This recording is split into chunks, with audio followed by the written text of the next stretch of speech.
Hello all my dear Bigg Boss fans. So today అయితే అగ్ని పరీక్ష షో అయితే స్టార్ట్ చేశారు. ఎపిసోడ్ 1 కూడా రిలీజ్ అయిపోయింది. ఇవాళ ఎపిసోడ్లో 8 కంటెస్టెంట్స్ వచ్చారు. అండ్ జడ్జెస్ మనకు తెలిసినట్టే లైక్ అభిజిత్ గారు, బిందు మాధవి గారు, అలాగే నవదీప్ గారు జడ్జెస్గా ఉన్నారు. వీళ్ళందరూ ప్రీవియస్ బిగ్ బాస్లో ఉన్న కంటెస్టెంట్స్ అండ్ విన్నర్స్. ఇప్పుడు ఈ షోలో 8 పార్టిసిపెంట్స్ అయితే వచ్చారు. యాక్చువల్గా ఈ షో ఫైనల్గా ఏమవుతుంది అని అంటే టాప్ 15 పీపుల్ నుంచి టాప్ 5లోకి ఫస్ట్ టాప్ 15 ఫిల్టర్ చేసి వాళ్ళ నుంచి టాప్ 5 పీపుల్ని ఫిల్టర్ చేసి వాళ్ళని బిగ్ బాస్ హౌస్కి పంపిస్తారు. సో ఫస్ట్ ఈ టాప్ 15లోకి వెళ్ళాలి అని అంటే ఇప్పుడు జరిగే ఫస్ట్ లెవెల్ ఆఫ్ ఫిల్టరింగ్లో out of 40 participants they should show some their talents and they should answer whatever the judges are asking the questions. Okay, వాళ్ళు ఇంప్రెస్ అయిపోతే వాళ్ళు గ్రీన్ సిగ్నల్ ఇస్తారు. గ్రీన్ సిగ్నల్ వచ్చిన వాళ్ళు డైరెక్ట్గా టాప్ 15కి వెళ్ళిపోతారు. లేదా ఆన్ హోల్డ్లో కూడా పెడతారు. ఆన్ హోల్డ్లో పెట్టిన వాళ్ళు ఏమవుతుంది అని అంటే వాళ్ళకి ఇంకో లెవెల్ ఆఫ్ స్క్రీనింగ్ ఉంటుంది. రిజెక్ట్ చేసిన వాళ్ళు డైరెక్ట్గా they will be out of this అగ్ని పరీక్ష షో ఇట్ సెల్ఫ్. సో అది ప్రాసెస్ అనమాట. సో ఈ ప్రాసెస్కి ఈ రోజు ఫస్ట్ ఎపిసోడ్లో 8 పార్టిసిపెంట్స్ వచ్చి అయితే అటెండ్ అయ్యారు. ఆ 8 పార్టిసిపెంట్స్లో 2 మెంబర్స్ని డైరెక్ట్గా సెలెక్ట్ చేసేసారు. They can go directly to the top 15. Now they are into top 15. And ఈ 8 మెంబర్స్లో ఇద్దరిని సెలెక్ట్ చేశారు, 4 మెంబర్స్ని ఆన్ హోల్డ్లో పెట్టారు అండ్ 2 మెంబర్స్ని కంప్లీట్గా రిజెక్ట్ చేసేసారు. సో ఇప్పుడు ఫస్ట్ పార్టిసిపెంట్స్ గురించి మనం మాట్లాడుకుందాం. సో ఇవాళ మన షో ఈ ఎపిసోడ్లో వచ్చిన ఫస్ట్ పార్టిసిపెంట్ ఎవరు అని అంటే దివ్య నిఖిత. సో ఈ అమ్మాయి MBBS ఫైనల్ ఇయర్ చదువుతోంది. అండ్ తన way of carrying her self అనేది నాకు నిజంగా చాలా బాగా నచ్చింది. తను జడ్జెస్ అడిగిన క్వశ్చన్కి కూడా she was directly answering point to point, not much into discussions, not to very long kind of telling or proving something, nothing like that. Genuine, honest and very straight to the point. And even judges కూడా తనకి nomination చేయాలి అని అంటే ఎలా చేస్తావు అని కూడా అడిగారు. యాక్చువల్గా ఈ నామినేషన్ పాయింట్ కూడా ఎందుకు తీసుకొచ్చారు అని అంటే అభిజిత్ గారు ఒక క్వశ్చన్ అడుగుతారనమాట. ఏమి అని అంటే ఇక్కడున్న బిగ్ బాస్ కంటెస్టెంట్స్లో ఎవరు బెస్ట్ అండ్ వర్స్ట్ పర్ఫార్మర్స్ అన్నట్టు అడుగుతారు, నాట్ డిజర్వింగ్ అన్నట్టు అడుగుతారు. దానికి ఆ అమ్మాయి అభిజిత్ గారిని వర్స్ట్ అని చెప్తుంది because of what ever the reason she have mention. ఆ తర్వాత ఆ పాయింట్ని తీసుకొని శ్రీముఖి గారు ఏం చెప్తారని అంటే అయితే మీరు ఇప్పుడు అభిజిత్ గారిని నామినేట్ చేయాలి అని అంటే ఎలా నామినేట్ చేస్తారు అని అడుగుతారు. దానికి కూడా తను ఒక కైండ్ ఆఫ్ తన వే ఆఫ్ రిప్లై అయితే ఇచ్చింది. బట్ అది మనం యాక్సెప్ట్ చేస్తున్నామా, అది మనకు నచ్చిందా లేదా, దాని మీద నా opinion that doesn't I don't want to share on all those. I just want to focus on how the commoners అనేది ఎలాగా హ్యాండిల్ చేస్తున్నారు ఈ సిచ్యువేషన్స్ని అనేది ఈ జడ్జెస్ కూడా చూస్తున్నారు. So for now till my opinion till goes till there only. I don't want to go dive deep in to that. So తను ఇచ్చిన reply was right on to the point and it is acceptable and not acceptable in some ways. But for now it is okay because she didn't take the back step. She told she did the task. ఏమైతే ఆమెను చేయమని చెప్పారో తను కాన్ఫిడెంట్గా తను carry చేసుకొని తను అంతా చేసేసింది. సో అన్ని టాస్క్లు తను టాస్క్ ఇన్ ద సెన్స్ ఏమైతే జడ్జెస్ క్వశ్చన్స్ అడిగారో లేదా ఈ నామినేషన్ వేయండి అని చెప్పారో సో ఈ వీటినన్నిటినీ తను చాలా కూల్గా straight on to the point హానెస్టీగా జెన్యూన్ ఆన్సర్స్తో జడ్జెస్ని ఇంప్రెస్ చేసింది. Even definitely I can say even audience must be impressed by her the performance or the way of carrying herself today in this episode of అగ్ని పరీక్ష show. కాబట్టి నాకు తనని select చేయడం నాకు కరెక్ట్ అనే అనిపించింది. అండ్ మన సెకండ్ కంటెస్టెంట్ వచ్చేసి హరీష్ ఫ్రమ్ విజయవాడ. సో ఈయన ఎంటర్ప్రినర్ అని చెప్పారు, యూట్యూబ్ ఛానల్ స్టార్ట్ చేశామని చెప్పారు. కానీ తను మాట్లాడుతున్నప్పుడు పక్కన వాళ్ళకి రెస్పెక్ట్ ఇచ్చి మాట్లాడడం అనేది అయితే కంప్లీట్గా మర్చిపోయారు. ప్రతి విషయానికి ఎందుకు చెప్తున్నారు అనే విషయాన్ని మనం ఆలోచించుకొని మాట్లాడితే ఎప్పుడైనా సరే బాగుంటుంది. అది మనకి ఫ్రెండ్లీనెస్ని క్రియేట్ చేస్తుంది టువర్డ్స్ అదర్ పీపుల్. కానీ ఆయన కంప్లీట్గా అది చేయలేదు. He was completely very blunt replies I can say. ఏమైనా క్వశ్చన్స్ అడిగినా కూడా చాలా కొంచెం రూడ్గా, not to kindness in his words అలా క్యారీ చేసుకోవడం అది కొంచెం నచ్చలేదు. నాకైతే పర్సనల్గా నచ్చలేదు. Even judges also felt the same.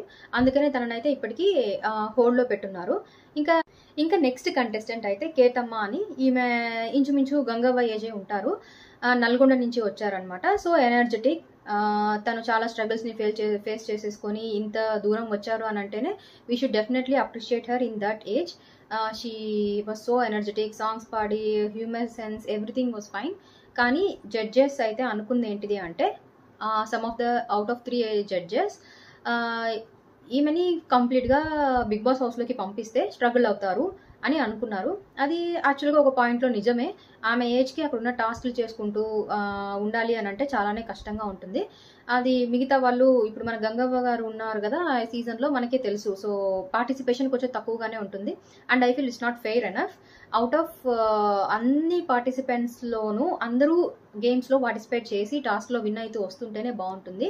అంతేకాని ఇప్పుడు గంగవ్వ గారు ఉన్న సీజన్లో ఆవిడ ఏజ్కి రెస్పెక్ట్ ఇచ్చి ఆవిడకి కొంచెం ఎక్కడో కొంచెం that kind of not partiality, actually age factor we will consider, right? So అట్లా ఉండడం వల్ల ఒక ఫెయిర్ కంటెస్టెంట్కి ఛాన్స్ మిస్ అయిపోతుందేమో అనేది నా personal opinion. Of course they have in that age they are trying something that I will definitely appreciate. But ఎక్కడో ఇంకో fair కంటెస్టెంట్కి అది ఛాన్స్ పోతుందేమో అనేది నా పర్సనల్ ఫీలింగ్. అండ్ దట్టు ఆ ఏజ్లో ఏమన్నా కొంచెం టాస్క్ చేస్తున్నప్పుడు తిన కింద పడడమో లేకుంటే ఏమైనా ఫ్రాక్చర్స్ అవ్వడమో ఏమైనా మెడికల్ ఇష్యూస్ అయినా కూడా వాళ్ళు ఆ ఏజ్లో క్యారీ చేసుకోవడం అనేది పర్సనల్గా నాకు కొంచెం కష్టంగానే అనిపిస్తుంది.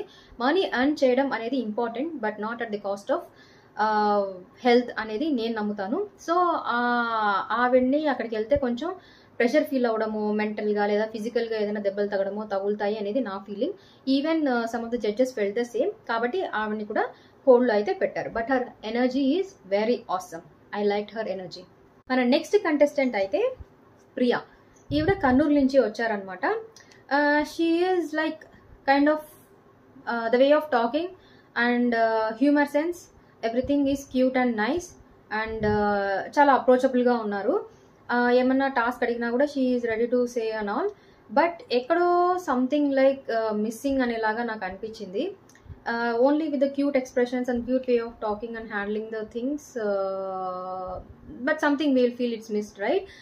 The kind of mind, presence of mind, everything is fine. But only cuteness and presence of mind ఏనా అని అనుకుంటే అది కరెక్ట్గా తెలీదు. But she can go to the Bigg Boss house అన్నట్టే నాకు అనిపించింది. కానీ something is missing in her. Like two స్వీట్గా ఉంటే కూడా మనకు అనిపిస్తుంది కదా, ఏంటి ఇంత మంచిగా కూడా ఉంటారా అన్నట్టు. సో అలాగనమాట. సో మనం ఆ కైండ్ ఆఫ్ కోపం వచ్చినప్పుడు లేదా మనం ఇరిటేట్లో ఉన్నప్పుడు, మన ఫ్రస్ట్రేషన్లో ఉన్నప్పుడు మనం ఎలా సిచ్యువేషన్స్ని హ్యాండిల్ చేస్తాము అనేది ఒక కైండ్ ఆఫ్ వ్యూ అనేది ఆర్ కైండ్ ఆఫ్ హ్యాండ్లింగ్ అనేది ఎవరైనా సరే డిఫరెంట్గా ఉంటుంది. మనం ఎంత మంచి వాళ్ళమైనా సరే, ఎంత కైండ్గా ఉన్న వాళ్ళమైనా సరే. సో ఆ కైండ్ ఆఫ్ యాంగిల్ అనేది ఆ లెవెల్ ఆఫ్ టాస్క్స్లో ఆ అమ్మాయి నుంచి కరెక్ట్గా బయటికి తీయలేదనమాట. ఈవెన్ జడ్జెస్ ఆల్సో అదే చెప్తారు. ఏమి అని అంటే తను చాలా sweet and everything is fine, but ఎక్కడో తన కంప్లీట్ కైండ్ ఆఫ్ నేచర్ని తను బయట పెట్టకుండా she nicely handle herself. So in the next level if something that kind of situation she faces, ఎట్లా హ్యాండిల్ చేస్తుందో చూద్దాం అనే థాట్లో they kept her on hold only. ఆ ముగ్గురు జడ్జెస్ గ్రీన్ అయితే ఇవ్వలేదు. So now she is also on to the hold position. Next contestant అయితే మల్టీ స్టార్ మన్మథ రాజా అని అయితే వచ్చారనమాట. ఆయన యాక్చువల్గా స్టూడియో ముందర ధర్నా చేసి లేదా ఇలాంటి ఇది చేసి బిగ్ బాస్ షోలో పార్టిసిపేట్ చేద్దామని వచ్చారు. సో వచ్చి రాగానే ఫుల్గా కాళ్ళ మీద పడిపోయి నాకు ఇది కావాలి, ఈ సీజన్లో ఖచ్చితంగా నాకైతే చోటు కావాలి, అది ఇది అని కైండ్ ఆఫ్ జాలీని క్రియేట్ చేసి రావాలి అని అనుకోవడం కరెక్ట్ కాదని అనిపించింది. అది ఒక మంచి కంటెస్టెంట్ ప్లేస్ని మనం అన్ఫేర్గా తనకి ఇచ్చేసినట్టు అయిపోతుంది. ఎందుకంటే తనకు ఉన్న ఏది kind of some talent he needs to show up, అది కరెక్ట్గా చూపించుకోలేకపోయాడు.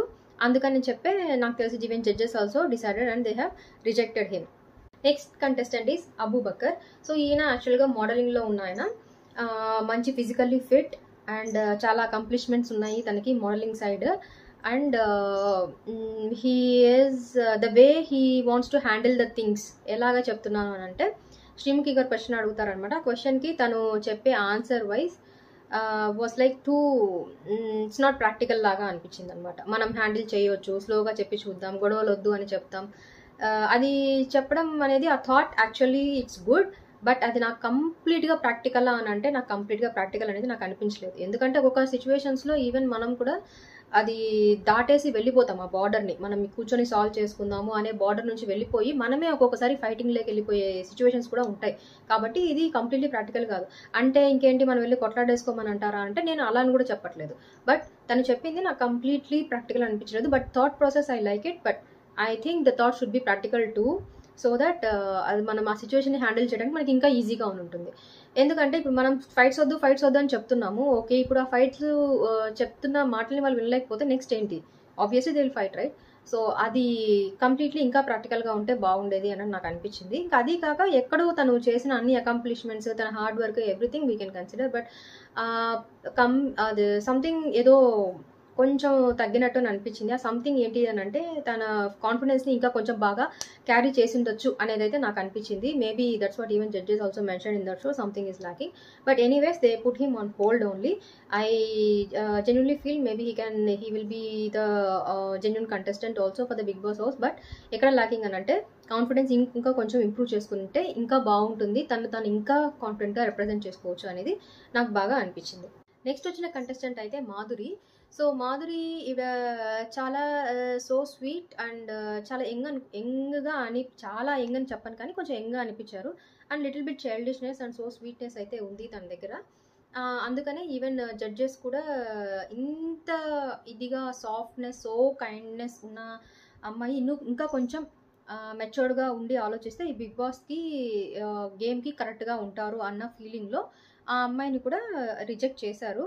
But she is not completely, maybe they could have given her some chance. But మనకి షోలో మొత్తం ఎడిటింగ్లో కూడా కొంచెం కట్ చేసి ఉంటారు కాబట్టి మనకు అది కరెక్ట్గా తెలీదు ఇంకా ఏం జరిగిందో అక్కడంతా. But still anyway she was fine and she accepted it and she went and now she is out of the Big Boss show and even the Agni Pariksha show.